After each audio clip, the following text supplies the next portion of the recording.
Comentários à Escola Sabatina. Terça-feira no canal Barreiro IASD no YouTube.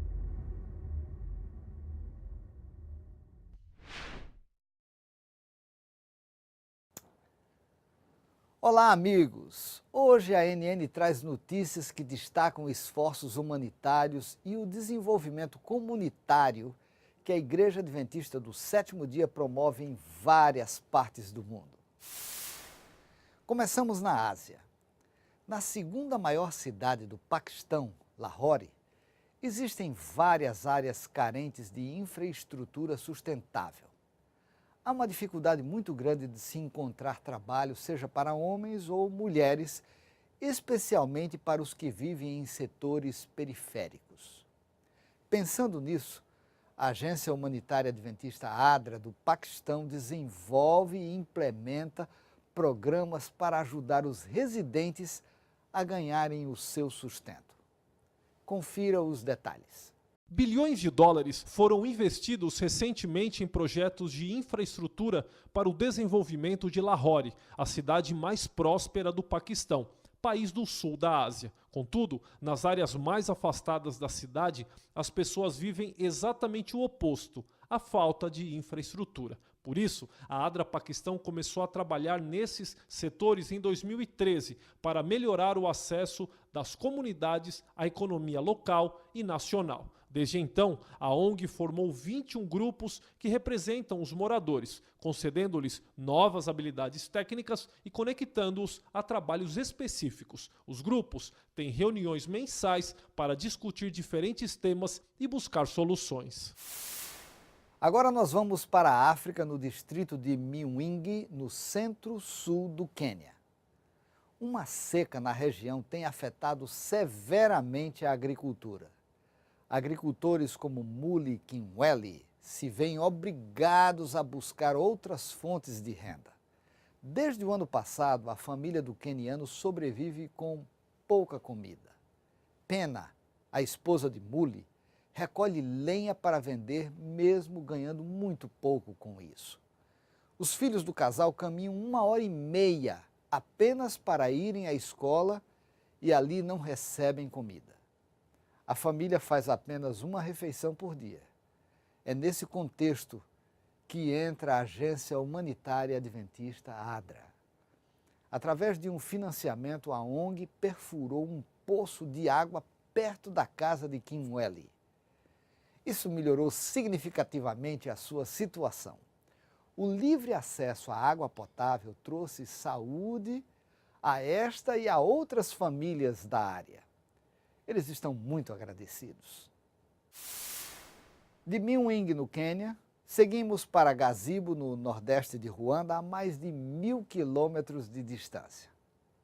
País diferente, mas com problema semelhante. Os agricultores do distrito ruandês também enfrentam enormes desafios devido à falta de chuvas. Mas através da assistência da ADRA Canadá, os agricultores estão dando a volta por cima. A ONG Adventista tem introduzido novas técnicas agrícolas, facilitando a vida dos camponeses. O projeto da ADRA Canadá, além de ajudar os agricultores a melhorarem suas colheitas, proporciona aulas de saúde e nutrição às mães. Desta forma, elas aprendem a importância de cultivar uma boa variedade de verduras nas hortas, com o objetivo de dar a seus filhos uma dieta equilibrada e nutritiva. Existem ainda programas de economia e empréstimos para ajudar a obter novos negócios da terra e incentivo para os agricultores plantarem árvores em suas propriedades. Ruta Yisiri e sua família fazem parte dos 6.000 lares que participaram do programa da ADRA. Amo ter árvores em minha fazenda. Agradeço enormemente à ADRA por nos ajudar a começar este novo método de cultivo que tem sido de grande apoio. E finalmente atravessamos o oceano e chegamos na América do Norte. Ali a Igreja Adventista está trabalhando em conjunto com outras regiões da denominação para promover programas de alfabetização de adultos. Através da iniciativa Sócios em Missão, os adventistas têm apoiado cursos de alfabetização em diferentes partes. Como adventistas, dizemos que somos o povo da Bíblia, mas é impossível ler a Bíblia se não se sabe ler.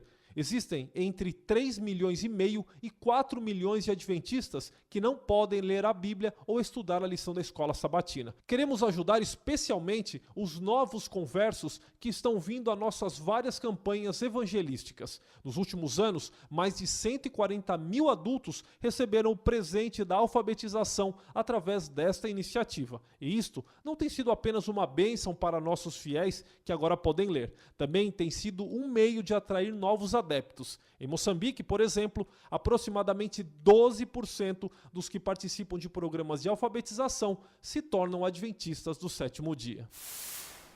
Que melhor forma de expressar nossa fé em Cristo que através do serviço amoroso e desinteressado aos mais necessitados. Pense nisso.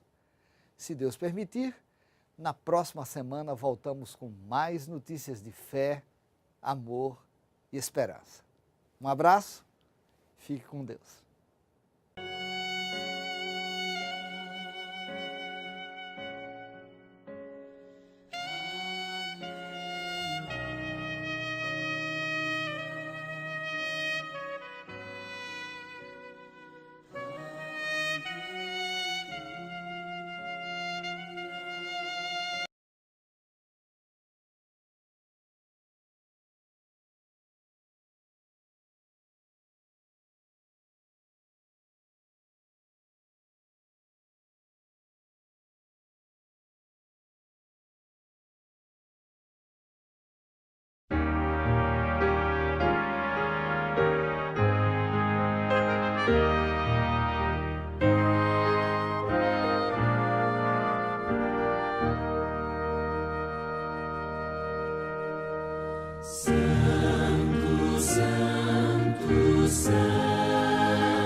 Quero cumprimentar mais uma vez a minha querida igreja.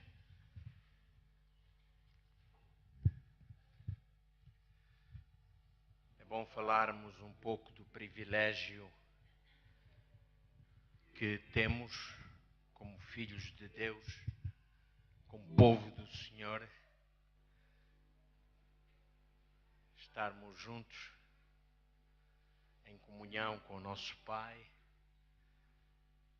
louvando o seu nome,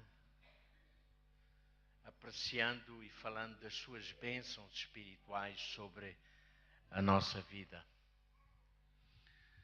Se há alguém triste, perturbado, deixe que hoje Jesus lhe fale, deixe que a sua palavra possa realmente atingir o seu coração e que assim todos possamos sair daqui esta manhã com alegria, com a certeza de que estivemos com o nosso Pai Celestial. Meus irmãos, o título da mensagem está ali no boletim. Vamos falar sobre um tema profundo. Seria impossível e será impossível falarmos acerca da santidade de Deus em 30 ou 35 minutos. Esse é um tema inesgotável, porque estamos a falar exatamente de Deus e da grandeza de Deus.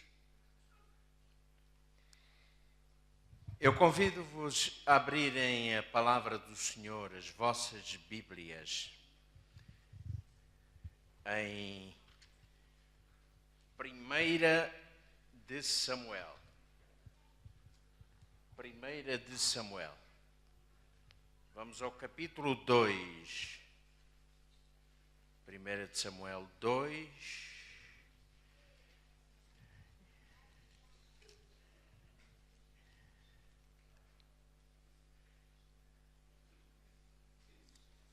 E vamos ler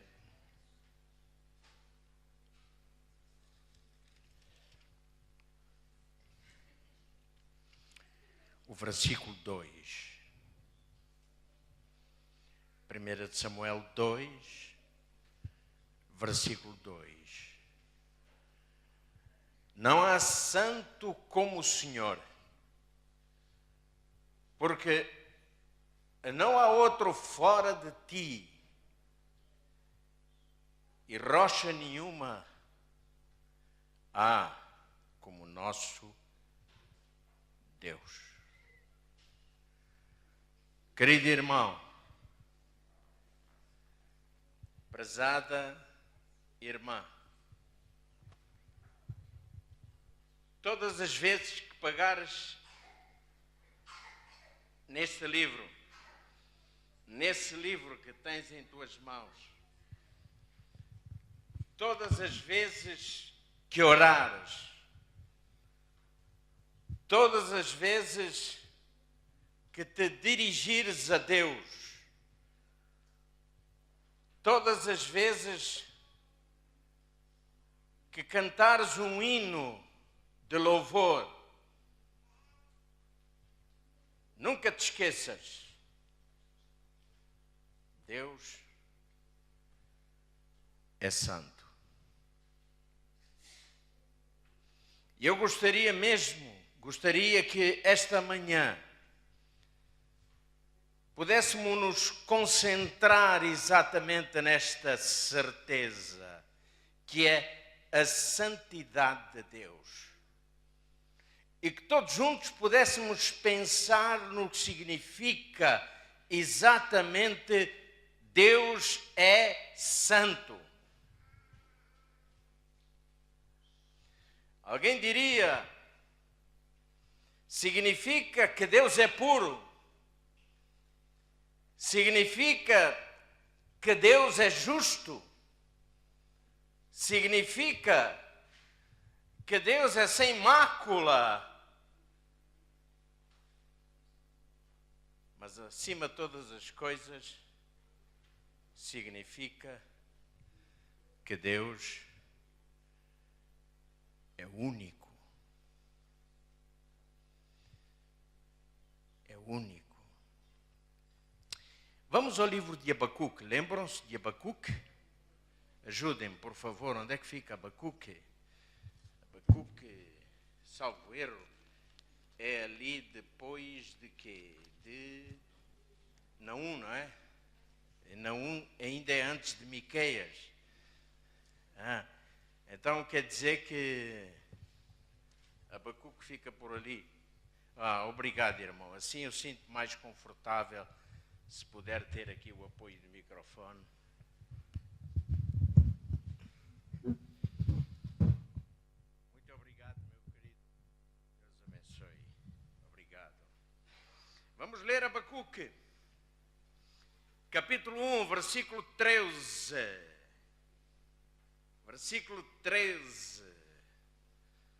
Olha o que diz o profeta.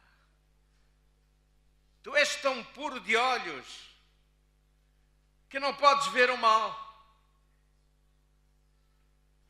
E a opressão não podes contemplar.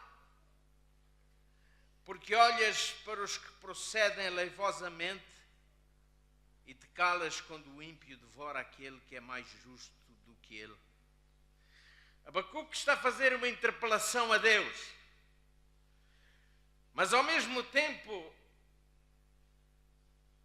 ele está aqui a dizer: eu sei que tu és puro de olhos e eu sei que tu não podes ver o mal. Eu sei que não podes contemplar a opressão porque tu és puro de olhos, és santo. Em ti há santidade.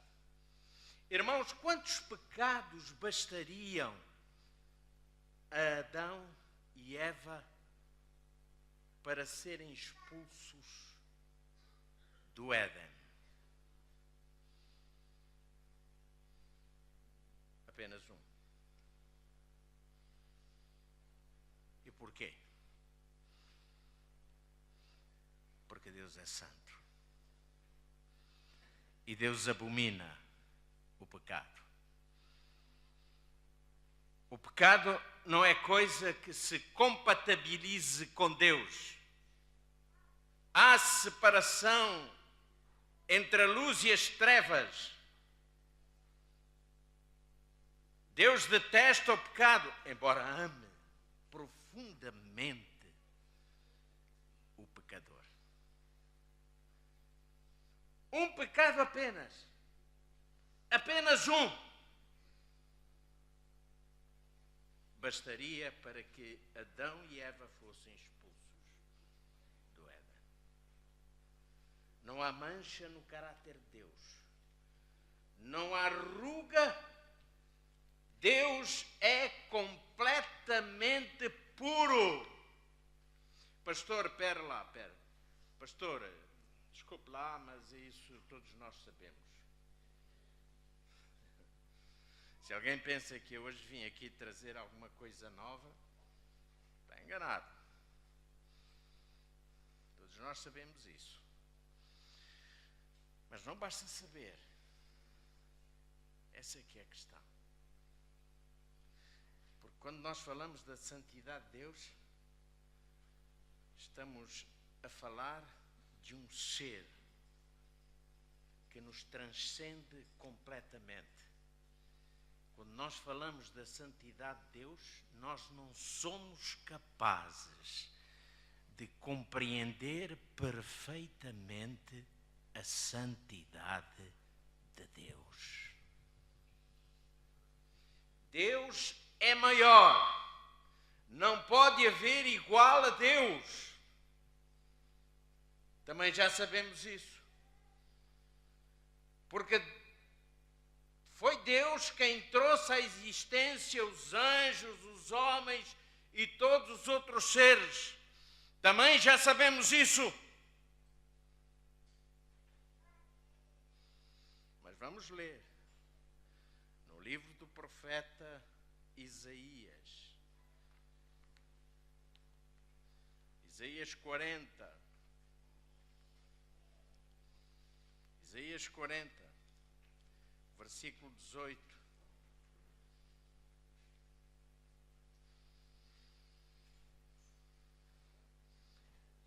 Isaías 40, 18. A quem, pois, fareis semelhante a Deus, ou com quem o comparareis?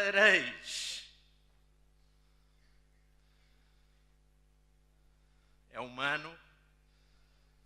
É normal? É isso que o humano sempre faz?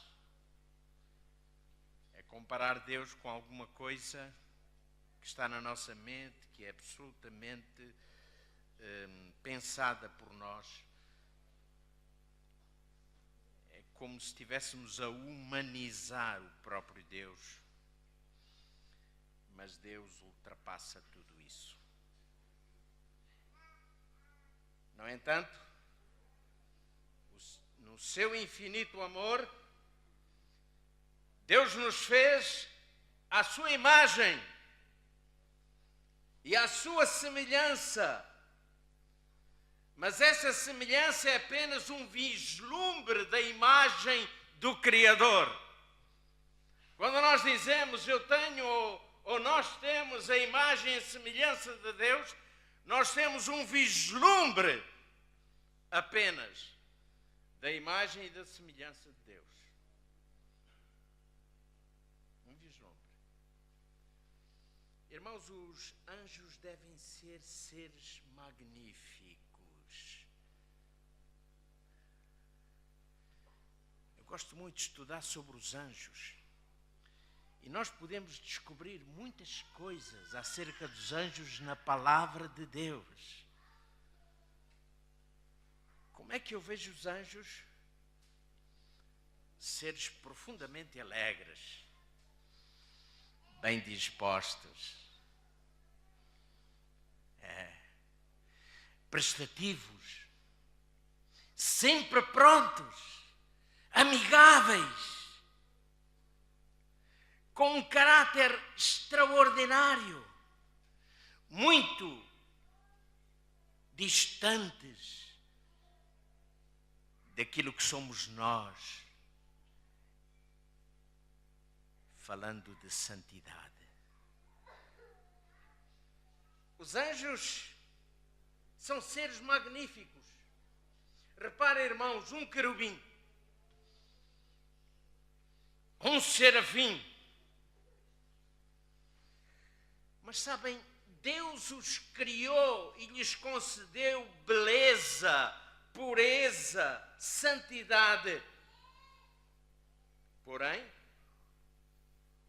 todos eles estão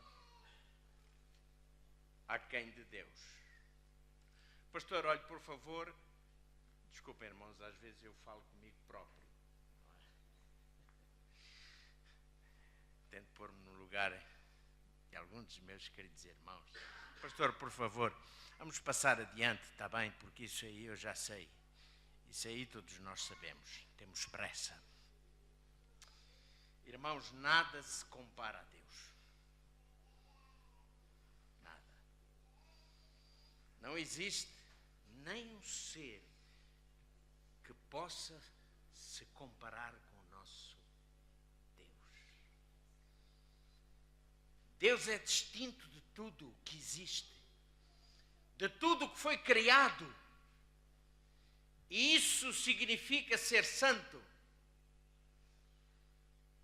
A Bíblia mostra-nos vislumbres do Criador. E nas palavras humanas em que está escrita, a palavra de Deus vai, de facto, descrevendo o Senhor. Onde nós encontramos descrições profundas acerca de Deus e da sua santidade é no livro de Apocalipse. E eu convido-os a abrir exatamente ali, no livro de Apocalipse. No capítulo 4 de Apocalipse. E vamos ler alguns versículos deste capítulo 4 que eu vou citando. Vamos ler, em primeiro lugar, o versículo 2. E logo fui arrebatado no Espírito, e eis que um trono estava posto no céu, e um assentado sobre o trono. Atenção, ali aparece o artigo indefinido um, não é? Em itálico. Mas esse um, nos melhores manuscritos, não existe. Não está lá. Por isso está ali na Bíblia em itálico. A tradução seria, ou o texto seria: e eis que no trono posto no céu, assentado sobre o trono.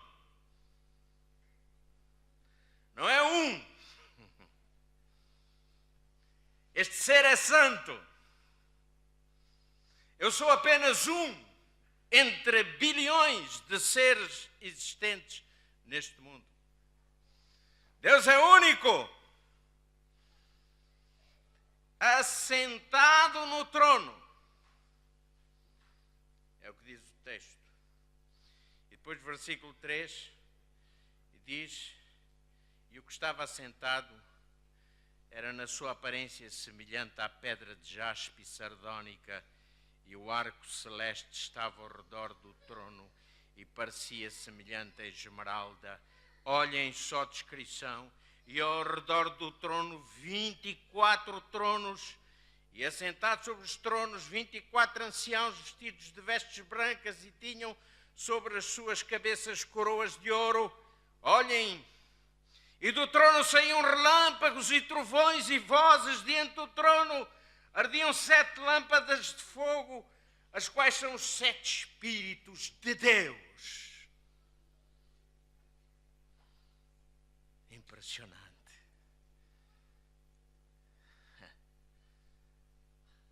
E depois vem falar sobre os animais, até que chegamos exatamente ao versículo 10 e 11.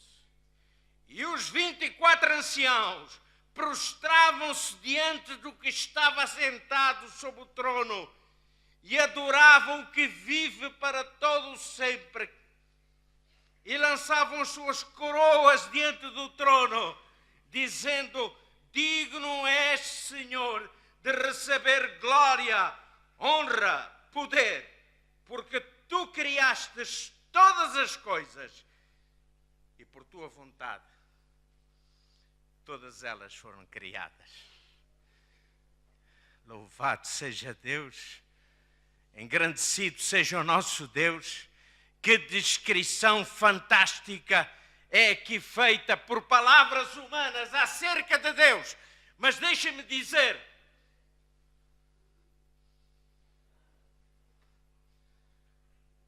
João não foi capaz de descrever verdadeiramente como é Deus e como é o lugar onde Ele está. Porque as palavras humanas são insuficientes.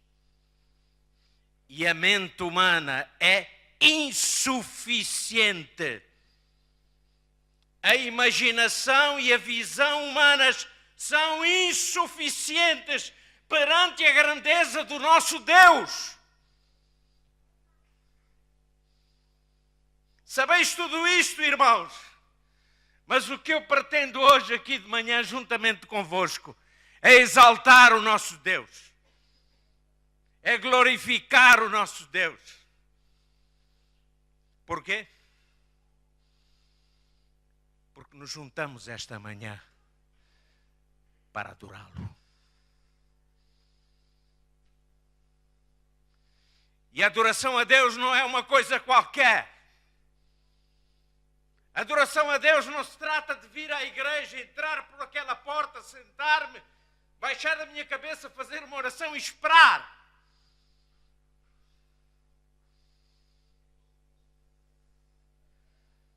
Oração a Deus, a adoração a Deus, tem muito que ver com aquilo que eu estou disposto hoje, esta manhã, a receber dele, para que a minha vida, quando eu sair daqui, não seja mais a mesma.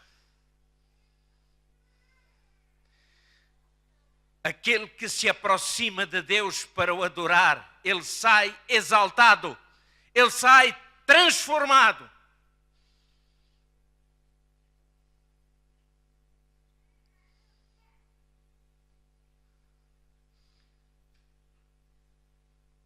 A Bíblia diz que o nome de Deus é santo. Na oração, modelo, Jesus ensinou a orar os seus discípulos, dizendo: Pai nosso, que estás nos céus. E a seguir o que é que diz? Como?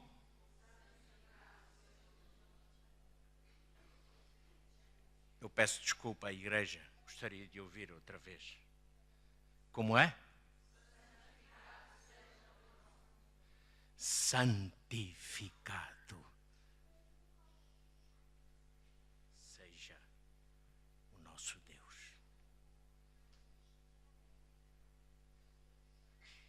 Sabem o que é que isso significa? O que é que Jesus estava a ensinar aos seus discípulos e a cada um de nós? Quando ele disse, quando orares, orareis assim: Pai nosso que estás nos céus, santificado seja o teu nome. Jesus estava a dizer, zelem pela santidade do nome de Deus. Façam tudo para que o mundo saiba que Deus é santo através do vosso testemunho. Honrai o nome de Deus. Estou eu em minha vida revelando a santidade de Deus? No que eu falo, no que eu penso, no que eu faço.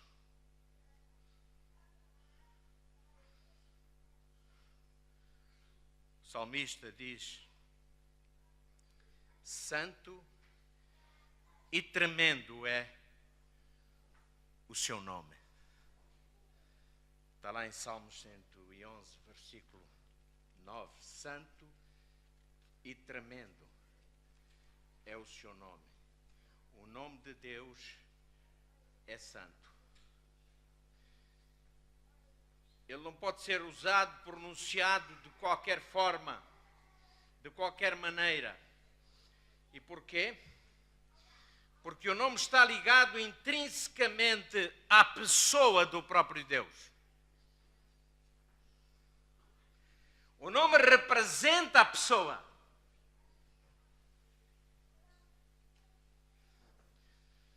O nome representa a pessoa. Sabem, há uma palavra que o judeu ortodoxo nunca pronuncia. É uma palavra à qual se juntaram algumas vogais para poder ser pronunciada, que é a palavra Yahvé. O judeu nunca pronuncia esta palavra. O judeu ortodoxo usa e pronuncia a palavra Adonai. E sabem porquê que o judeu ortodoxo até hoje nunca pronuncia Yahvé? Por causa do terceiro mandamento, que diz, não tomarás o nome do Senhor teu Deus em vão. Este é um mandamento, é o terceiro mandamento da lei de Deus. Sabem, às vezes nós damos ênfase a mais este ou mais aquele mandamento e nos esquecemos que todos os 10 têm a mesma importância. Nenhum deles é mais importante do que o outro. No caso do judeu ortodoxo, ele tem medo de ofender a glória de Deus com os seus lábios. Por isso ele não pronuncia aquele nome.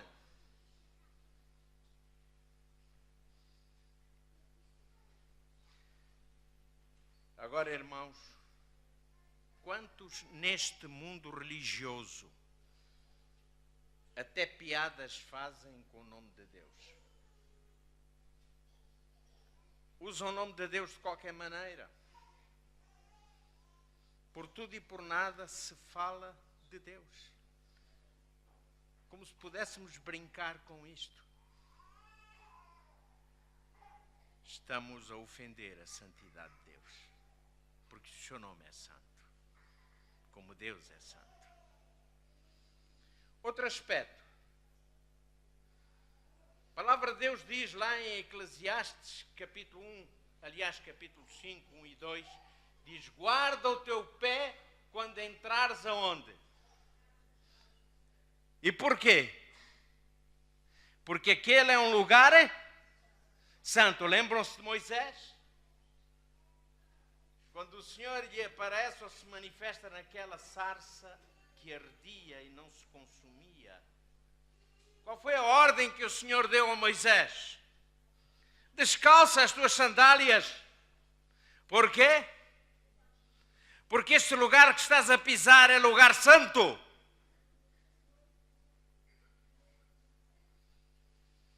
Irmãos, quando nós entramos na casa do Senhor, devemos ter essa noção. Gostaria de chamar a atenção da minha querida igreja para este aspecto muito importante, que é a reverência na casa do Senhor. Precisamos ter cuidado, irmãos. Às vezes colocamos a escrita em dia quando entramos na igreja ou saímos da igreja. Temos novidades para contar uns aos outros. Isso é muito bom, esta comunhão entre irmãos. Mas é muito bom que não se faça dentro deste lugar. Este lugar foi dedicado ao Senhor, para a adoração, para o louvor. Não devemos entrar na igreja de qualquer maneira. Devemos sair, tal como entrar, em perfeita ordem e com total reverência. Todos nós, eu e vós, temos muito a aprender ainda neste sentido.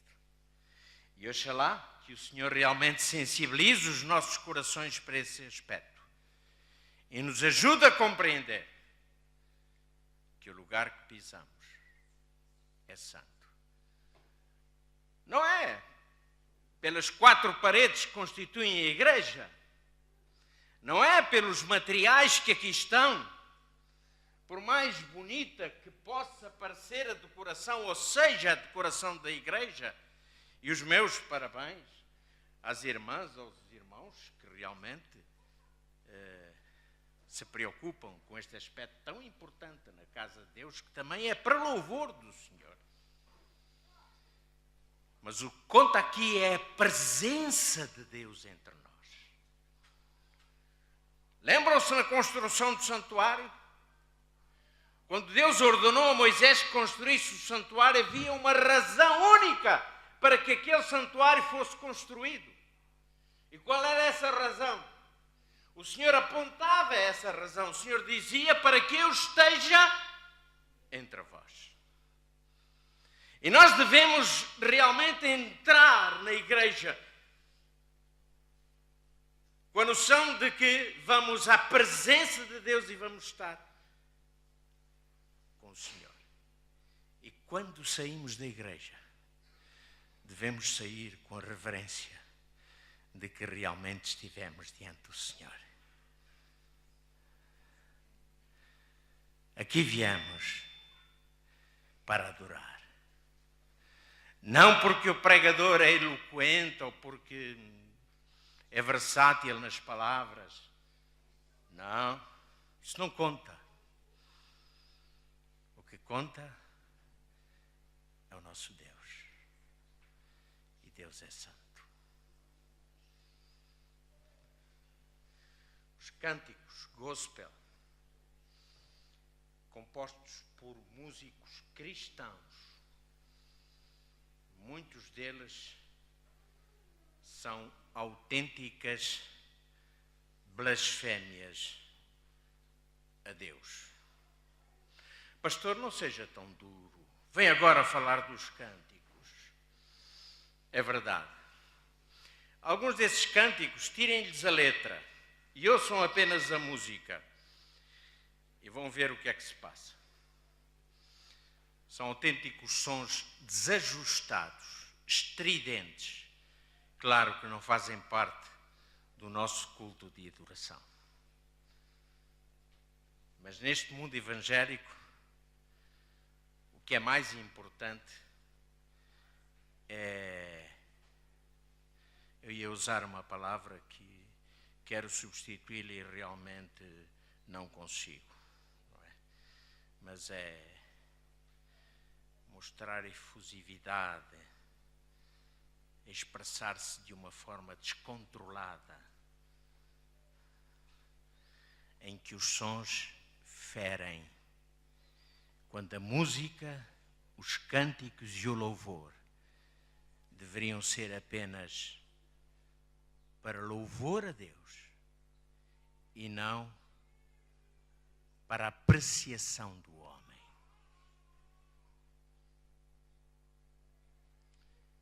Só de falar deste atributo da santidade de Deus, irmãos, acreditem que eu sinto-me incomodado e sinto-me desconfortável. E porquê?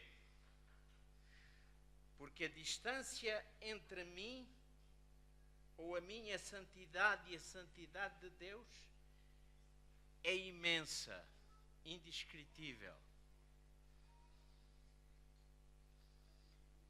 Sinto-me tremendamente diminuto, pequeno, nada, reduzido diante da grandeza de Deus. Olha, irmãos, aqueles que, como eu, sobem ao púlpito para falar da parte do Senhor. Lembram-se da experiência de Abiú e Nadab? Lembram-se. Eles queimaram no seu incenso, queimaram incenso sob o altar, mas o Senhor chamou aquilo fogo estranho, porque eles não estavam autorizados a fazer aquilo, nem estavam em condições espirituais para o fazerem. E o que é que aconteceu? O Senhor fez o quê com eles? Os exterminou. E olhem, quando Moisés vai ter com o pai deles, Araão, e quando Moisés diz: olha, Araão, o que aconteceu com os teus filhos foi isso. E sabes porquê? Porque eles usaram fogo estranho. E o que é que Araão respondeu? Nada. Ficou calado. Ficou em silêncio. Não tinha nada que dizer. Quem sobe ao púlpito com a finalidade de chamar a atenção para si mesmo está a oferecer fogo estranho ao Senhor. Quando subires aqui para cantar, quando subires aqui para dares um testemunho, para pregar, cuidado. Tu estás a ministrar para um Deus que é santo. Sabem, Isaías capítulo 6, versículo 1 a 3, faz aquela descrição maravilhosa da visão do profeta acerca de Deus. Então ele vê ali os querubins. Vamos ler Isaías capítulo 6. Ele vê os serafins e diz que os serafins tinham quantas asas? 6 asas. 2 dessas asas, eles faziam o quê com 2 dessas asas? Cobriam o seu rosto. Com as outras 2, eles faziam o quê? Cobriam os seus pés. E com as outras 2, então, voavam. Reparem, cobriam o seu rosto. O que é que significa isso? Eles estavam diante da presença de Deus. Eles cobriam o seu rosto. Tal era a grandeza e a santidade de Deus. Eles cobriam os seus pés porque aquele lugar onde Deus estava era santo, era sagrado. Mas sabem o que é de mais impressionante nesse texto? não é a forma física dos anjos, eles tendo 6 asas, mostrando realmente uma beleza extraordinária. Mas era aquilo que eles diziam, era a mensagem que eles tinham naquele momento. E o que é que eles diziam? Eles diziam apenas 3 vezes uma só palavra: santo. E então eles repetiam 3 vezes: santo, santo, santo.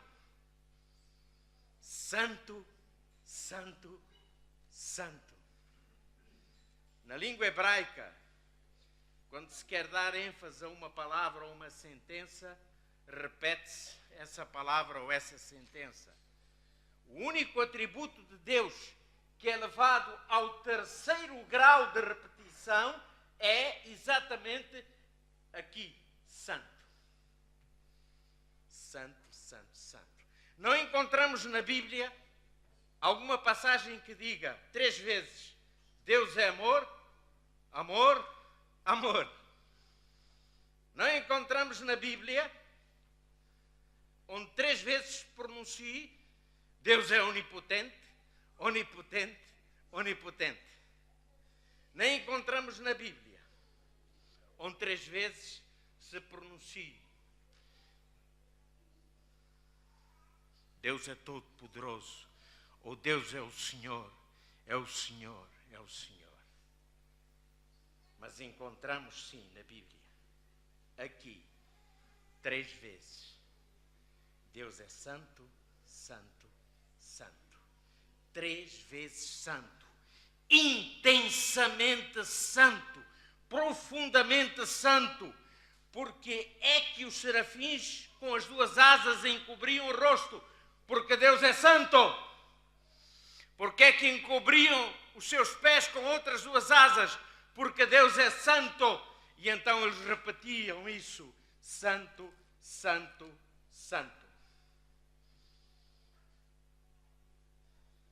Nosso tempo não nos permite adiantar muito. Apenas mencionarei que o profeta Isaías, depois de ter esta visão, ele diz assim: ai de mim. Ai de mim, porquê? Porque os meus olhos viram a glória do Senhor. Ai de mim que vou perecendo, porque sou um homem de lábios impuros e de coração impuro. E o Senhor diz o quê? O Senhor manda que um dos serafins tire uma brasa e com essa brasa toque os lábios do profeta. E o Senhor diz: a tua iniquidade foi tirada. Irmãos, qual é a nossa condição hoje? Como é que entramos aqui esta manhã? Como nos sentimos hoje? Diante da grandeza, da imensa santidade de Deus. Talvez pensemos como Isaías: ai de mim que vou parecendo, porque eu sou um homem de lábios impuros e de coração impuro. Mas eu quero dizer-te esta manhã que o Senhor está disposto a fazer algo por nós. Ele está disposto a purificar os nossos lábios e o nosso coração. Ele está disposto a transformar a nossa vida completamente. Nisso temos a prova da ação de Jesus quando viveu neste mundo. Sabem, há uma história com a qual eu termino. Um dia Jesus encontra-se com um leproso. E se nós realmente quisermos descrever com como é um leproso e transportar isso para a questão espiritual da vida, nós ali encontramos uma grande ilustração. Este homem via a sua pele, a sua carne cair aos pedaços e misturar-se com a sujidade onde ele andava. Este homem estava envolto na sua cabeça, nas suas mãos, nas suas pernas, nos seus pés, com farrapos imundos. As pessoas fugiam dele. Transportando isto exatamente para a questão espiritual. Assim é a vida do ser humano que está longe de Deus. Daquele que vive sem esperança. Daquele que diz como Isaías: ai que vou parecendo, eu sou um homem impuro de coração e de lábios impuros. Mas o que é que Jesus diz ao leproso? Nada. Absolutamente nada. Aquele homem ajoelha-se diante de Cristo, diante de Jesus. Ele se ajoelha porque ele reconhece, acima de tudo, a santidade de Jesus, porque Jesus é Deus. E esse homem diz uma coisa a Jesus: se tu quiseres, tu podes purificar-me, Senhor.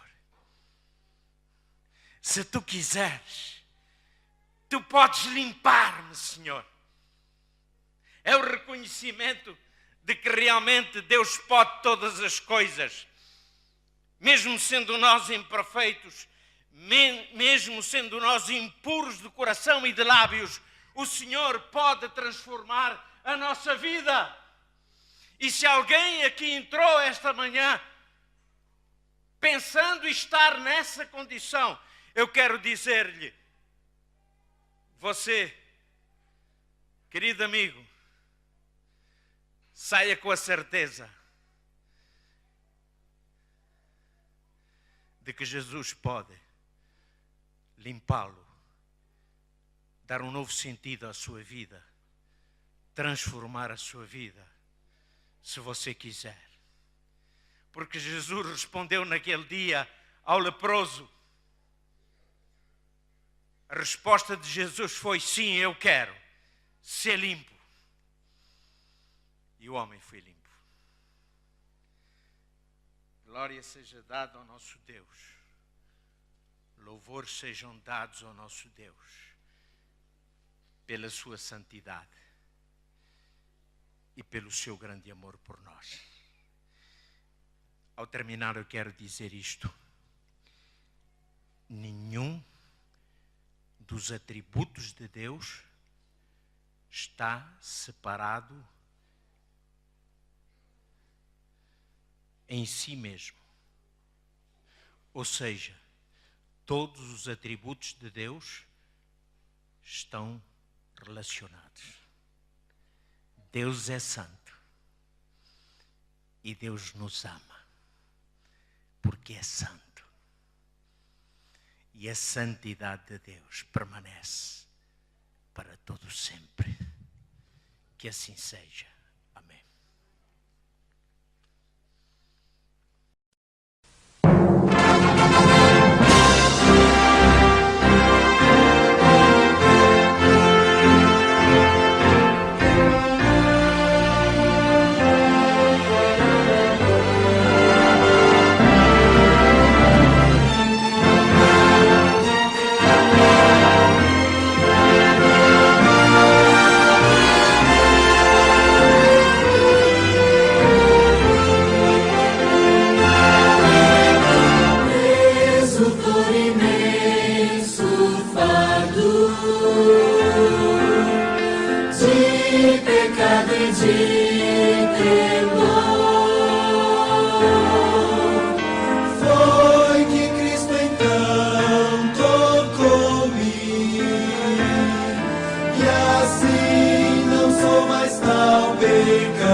Tocou-me,